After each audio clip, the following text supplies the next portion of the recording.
Assalamualaikum warahmatullahi wabarakatuh. Selamat pagi anak-anak hebat. Apa kabar kalian semua? Semoga semuanya selalu dalam lindungan Allah Subhanahu wa Ta'ala. Amin. Anak-anak hebat, mengingat situasi masih dalam masa pandemi, maka pembelajaran pada semester ini kita masih menggunakan pembelajaran jarak jauh. Pembelajaran bisa di mana saja dan kapan saja. Setiap orang menjadi guru dan setiap rumah menjadi sekolah. Kalian semua tetap sabar ya. Tetap menjaga kesehatan, dan yang lebih penting adalah tetap semangat. Anak-anak hebat, hari ini kita akan mulai pembelajaran tema 6, panas dan perpindahannya, subtema 1, suhu dan kalor, pembelajaran 1, muatan, bahasa Indonesia dan IPA. Sebelum mulai belajar, marilah kita berdoa dulu ya. Berdoa, mulai. Berdoa, selesai. Sudah siap untuk belajar hari ini? Kalau sudah siap, mari kita mulai belajarnya. Anak-anak hebat, sebelum mulai pembelajaran, bacakan dulu ya tujuan pembelajaran kali ini. Yang pertama, dengan menuliskan kata kunci setiap paragraf, diharapkan anak-anak mampu meringkas teks eksplanasi dengan tepat. Yang kedua, dengan melakukan percobaan tentang sumber energi panas, anak-anak diharapkan mampu menerapkan konsep perpindahan kalor dengan benar. Adapun cakupan materi pada kesempatan ini adalah teks eksplanasi. Kemudian yang kedua tentang sumber energi panas.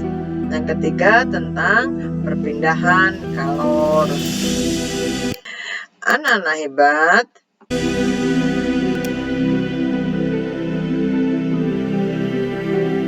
pertama-tama marilah kita membahas pelajaran bahasa Indonesia tentang teks eksplanasi.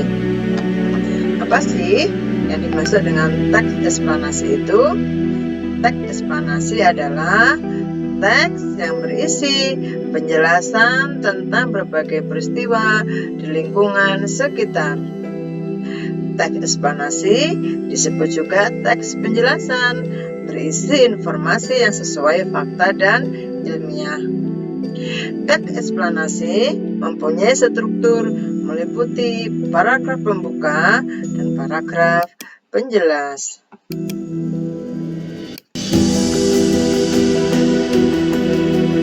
Lalu, bagaimana caranya anak-anak bisa memahami teks eksplanasi? Yang pertama caranya, anak-anak membaca keseluruhan isi teks. Kemudian yang kedua, tentukan kata-kata kunci di dalam teks yang kamu anggap penting. Selanjutnya, jawab pertanyaan-pertanyaan yang berkaitan dengan teks. Coba anak-anak perhatikan teks berikut. Sumber energi panas. Benda yang dapat menghasilkan energi panas disebut sumber energi panas. Sumber energi panas dapat kita jumpai di alam. Salah satunya adalah matahari. Matahari merupakan sumber energi panas terbesar di bumi.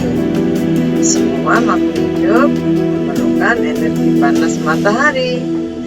Energi panas matahari membantu proses pembuatan makanan pada tumbuhan yang disebut sebagai proses fotosintesis.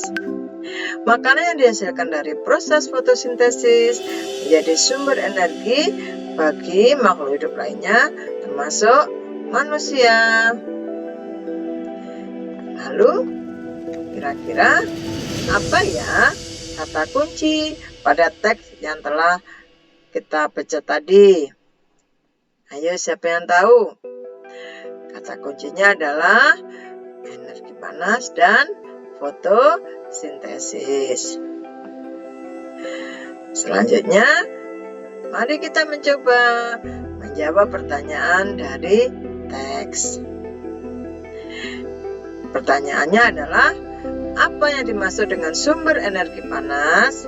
Jawabnya adalah, benda yang dapat menghasilkan panas disebut sumber energi panas. Kemudian yang kedua, bagaimana cara tumbuhan membuat makanan? Jawabnya adalah, energi panas matahari membantu proses pembuatan makanan pada tumbuhan yang disebut sebagai proses fotosintesis. Makanan yang dihasilkan dari proses fotosintesis menjadi sumber energi bagi makhluk hidup lainnya, termasuk manusia. Baiklah anak-anak, terus selanjutnya kita akan membahas tentang IPA, yaitu tentang sumber energi panas. Coba anak-anak amati baik-baik ketiga gambar yang nampak di depan. Coba perhatikan peristiwa pada gambar di samping. Kira-kira apakah persamaan dari ketiga gambar tersebut? Yang pertama yaitu seorang anak laki-laki yang sedang berjemur di bawah sinar matahari. Kemudian gambar yang kedua, seorang ibu yang menyemur pakaiannya. Kemudian yang ketiga, sedang memasak makanan. Nah, dari ketiga gambar ini, persamaannya adalah sama-sama menggunakan energi panas. Gambar yang pertama, anak laki-laki yang sedang menjemur ini menggunakan energi panas dari sinar matahari. Begitu juga gambar yang kedua, ibu yang menyemur pakaian pun menggunakan energi panas sinar matahari untuk menjemur pakaiannya agar dapat segera kering. Kemudian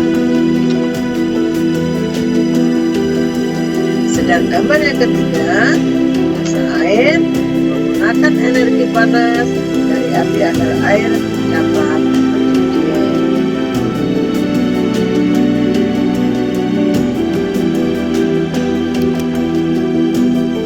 Dalam kehidupan sehari-hari, manusia tidak dapat lepas dari kalor.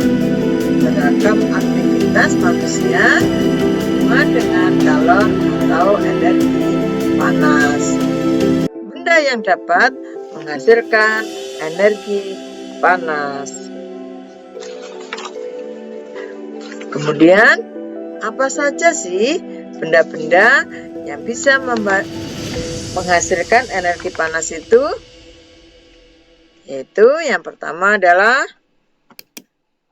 matahari.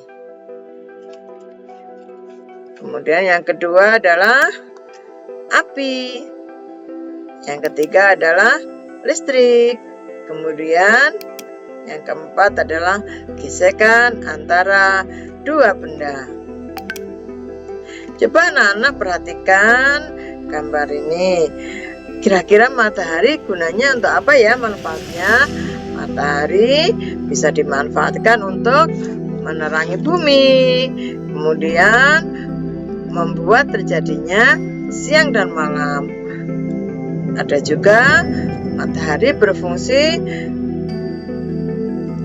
untuk terjadinya siklus perputaran air.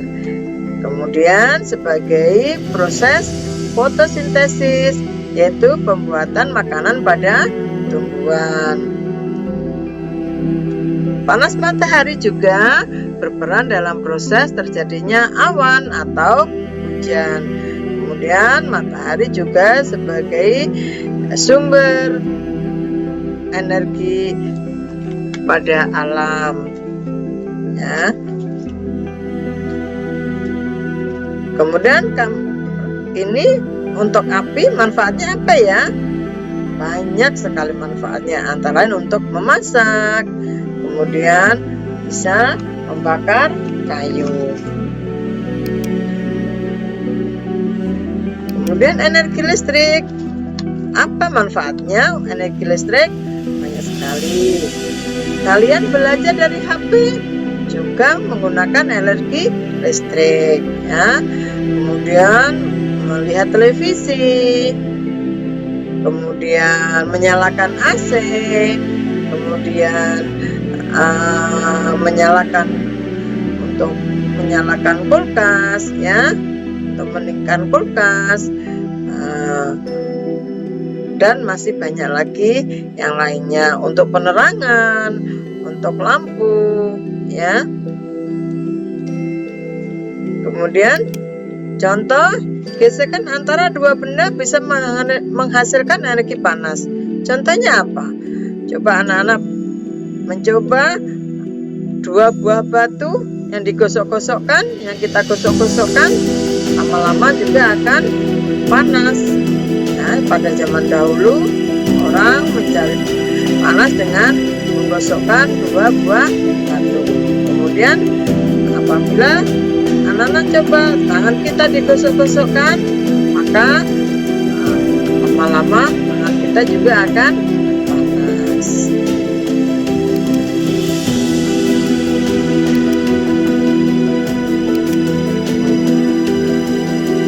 Matahari merupakan salah satu sumber energi panas terbesar di muka bumi, dapat menyebabkan peristiwa perubahan di alam yang mudah kita lihat dan amati. Untuk membuktikannya, marilah anak-anak kita mengadakan percobaan dengan menggunakan es batu. Langkah-langkahnya adalah yang pertama, letakkan dua buah es batu pada masing-masing wadah yang telah disiapkan. Wadah sebaiknya berukuran dan mempunyai bentuk dan ukuran yang sama. Satu wadah diletakkan di luar ruangan di bawah sinar matahari. Kemudian wadah kedua diletakkan di atas meja di dalam ruangan. Wadah ketiga diletakkan di dalam lemari atau tempat yang terlindung dari sinar matahari. Ya, kamu bisa membuatnya seperti gambar berikut ini, ya. Yang ini diletakkan di bawah sinar matahari. Kemudian yang ini diletakkan di atas meja. Kemudian yang ini diletakkan di dalam lemari. Nah, setelah anak-anak mengerjakan percobaan, coba anak-anak beri kesimpulan apa hasil dari percobaan kalian. Yang pertama, bagaimana kira-kira ukuran es batu dari ketiga wadah tersebut? Kemudian yang kedua, manakah es batu yang mencair terlebih dahulu? Yang ketiga, mengapa demikian? Beri penjelasannya. Dan yang terakhir, apa kesimpulan dari kegiatan di atas? Baik anak-anak, cukup sekian ya penjelasan ibu kali ini. Semoga anak-anak paham dan mengerti. Terima kasih anak-anak. Sampai jumpa. Wassalamualaikum warahmatullahi wabarakatuh.